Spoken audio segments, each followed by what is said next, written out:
Hi friends, welcome to Anjali's kitchen. Anjali's கிச்சனில் இன்றைக்கி நாம் பாசிப்பயிறு குழம்பு எப்படி செய்யலான்னு பார்க்கலாம் வாங்க. பாசிப்பயிறு குழம்பு செய்ய தேவையான பொருள் பார்க்கலாம் வாங்க.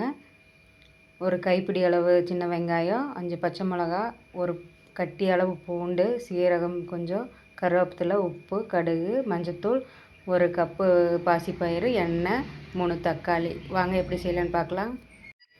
இப்போ ஒரு குக்கர் அடுப்பில் வச்சு 3 சொம்பு தண்ணி ஊற்றியாச்சு. இது கூட ஒரு கப்பு பருப்பு எடுத்து நல்லா கழுவி எடுத்து அதுக்குள்ளே போட்டுக்கலாம்.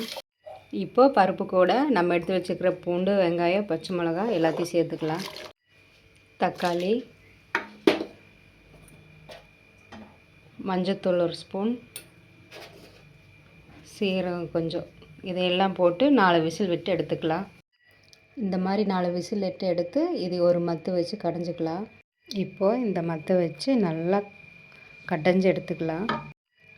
இந்த மாதிரி நல்லா கடைஞ்சி எடுத்துக்கலாம். இப்போ அடுப்பில் ஒரு பாத்திரம் வச்சு பாத்திரம் காஞ்சதுக்கப்புறம் எண்ணெய் 2 ஸ்பூன் ஊற்றிக்கலாம்.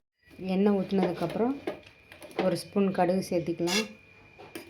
இப்போ கடுகு நல்லா பொரிஞ்சிருச்சு. இது கூட ஒரு கைப்பிடி சின்ன வெங்காயம், 5 வரமிளகா சேர்த்து வதக்கிக்கலாம். இது கூட கருவேப்பிலை போட்டுக்கலாம். சீரகம் கொஞ்சம் சேர்த்துக்கலாம். இது நல்லா வதக்கி எடுத்துக்கலாம். இப்போ வெங்காயம் நல்லா வதங்கிருச்சு. இது கூட நம்ம எடுத்து கடைஞ்சி வச்சுக்கிற பருப்பையும் சேர்த்து கலக்கிக்கலாம்.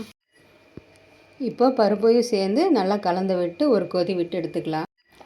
இந்த மாதிரி பருப்பு நல்லா கொதி வந்ததுக்கப்புறம் இது கூட 1 ஸ்பூன் உப்பு சேர்த்து கொதி விட்டு இறக்கிக்கலாம். அவ்வளோதான், நம்மளோட பாசிப்பயிறு குழம்பு ரெடி. இது கூட கொத்தமல்லி தழை தூவி இறக்கிடலாம். அவ்வளோதான், நம்மளோட பாசிப்பயிறு குழம்பு ரெடி. நீங்களும் இதே மாதிரி செஞ்சு பாருங்கள். பிடிச்சிருந்தா லைக் பண்ணுங்கள், ஷேர் பண்ணுங்கள், மறக்காமல் சப்ஸ்கிரைப் பண்ணுங்கள்.